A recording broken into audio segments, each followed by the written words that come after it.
Assalamualaikum warahmatullahi wabarakatuh. Di sini saya akan menjelaskan tentang menganalisis perencanaan produksi massal.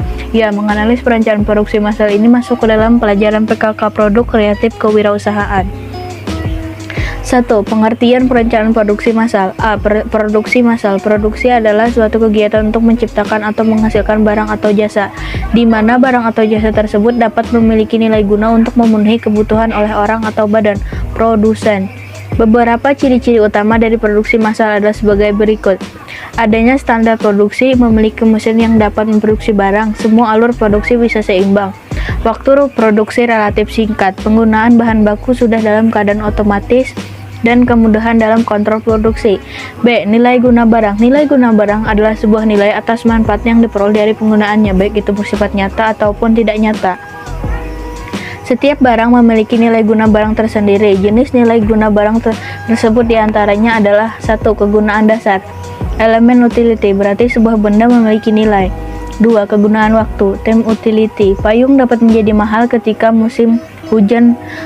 Hal ini merupakan contoh dari kegunaan waktu. 3. Kegunaan tempat. Place utility. Suatu barang dapat dipindahkan dari lokasi awal ke lokasi yang memiliki kebutuhan akan barang tersebut.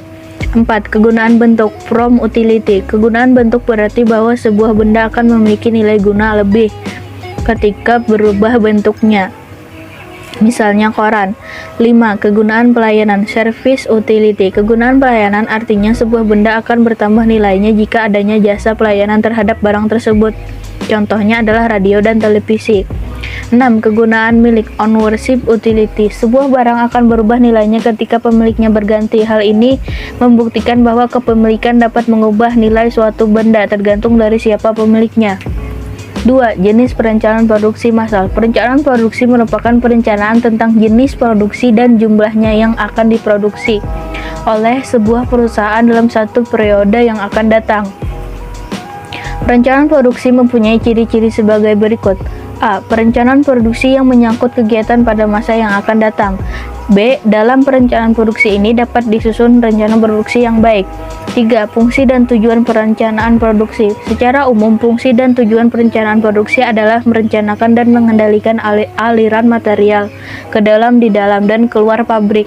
Beberapa fungsi perencanaan produksi adalah menjamin rencana penjualan dan rencana produksi, alat ukur performasi, menjamin kemampuan produksi, memonitor hasil produksi, mengatur persediaan produk, mengarahkan dan menyusun, serta melaksanakan jadwal induk produksi. 4. Kelebihan dan kekurangan produksi massal. Kelebihan dari produksi massal adalah akurasi dan otomatisasi tinggi, kurang biaya tenaga kerja, kenaikan tingkat produksi, sedikitnya pengeluaran per unit, biaya per unit rendah, biaya pemindahan bahan baku pabrik rendah karena jaraknya lebih pendek. Sedangkan kekurangan dari produksi massal adalah sumber dayanya terbuang, tidak ada jaminan, lebih banyak biaya untuk bahan, terdapat kesulitan dan perubahan produk, proses produksi mudah terhenti, dan juga terdapat kesulitan dalam menghadapi perubahan tingkat permintaan. B. Tahapan perencanaan produksi massal. Perencanaan produksi adalah proses menciptakan ide produk dan menindaklanjuti sampai produk diperkenalkan ke pasar. Dari sudut pandang investor pada perusahaan yang berorientasi, beberapa faktor untuk memproduksi produk tersebut terlebih dahulu antara lain adalah adanya pasar yang baik di masa yang mendatang, siklus hidup produk, arus kas, dan juga kemampuan organisasi. 1. Tahapan perencanaan produksi. Berbagai tahapan yang dilalui secara bertahap dan dengan pengkajian yang terus-menerus adalah 1. Ide produk, 2. Seleksi ide produk, 3. Desain awal, 4. Fungsi produk, 5. Purwarupa, 6. Pengetesan, dan 7. Implementasan. C. Indikator keberhasilan produk massal. Sebagai pengelola usaha, wirausaha harus dapat mengorganisasikan, memanfaatkan, dan meningkatkan sumber daya yang tersedia sedemikian rupa sehingga mampu bersaing dan berkompetitif. Karakteristik berpikir pada tindakan kewirausahaan yaitu sangat bersemangat mencari peluang-peluang baru, mengejar peluang, fokus pada pelaksanaan, dan mengikut sertakan energi yang berada dalam jangkauan. Ada 8 hal yang membuat bisnis meraih kesuksesan atau keberhasilan, yaitu peluang, keunggulan, kualitas, inovasi, dasar budaya, menghargai pelanggan, dan manajemen yang berkualitas. Berikut ini 5 dimensi spesifik yang berhubungan dengan laba, yaitu kualitas produk, seberapa baik produk yang dihasilkan, biaya produk, biaya untuk modal, peralatan, dan alat bantu. Waktu pengembangan produk akan menentukan kemampuan perusahaan, biaya pengembangan dari investasi yang dibutuhkan.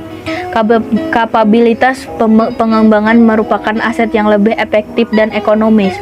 D. Proses produksi. Proses produksi adalah tahapan-tahapan yang dilalui dalam memproduksi barang dan jasa. 1. Tahapan persiapan produksi dari pendirian usaha. Survei pasar, perubahan desain produk, pembelian alat-alat pendukung produk, perencanaan sistem produksi, pemesanan bahan baku dan bahan pengemasan, penyewaan tempat lokasi, pendaftaran sertifikasi kehalalan dan kesehatan, serta uji coba produksi. Kemudian proses produksi juga dapat digolongkan menjadi 2 jenis, yaitu produksi, yaitu pembuatan barang dengan mesin. Yang kedua adalah persiapan produksi, memiliki beberapa kegiatan seperti perencanaan urutan proses. 2. Proses produksi. Proses produksi dapat digolongkan menjadi 4 macam, yaitu proses produksi pendek, proses produksi panjang, proses produksi kontinu, dan proses produksi berselingan, intermittent. 3. Perencanaan produksi. Perencanaan produksi adalah kegiatan pra-produksi, yaitu menentukan persyaratan manufaktur seperti tenaga kerja, material, mesin, dan proses-proses manufakturnya. 4. Pengawasan produksi, production control. Pengawasan atau pengendalian adalah kegiatan untuk memastikan sumber daya yang direncanakan, produksi berjalan sesuai dengan yang direncanakan, dan melakukan tindakan perbaikan apabila terjadinya penyimpangan.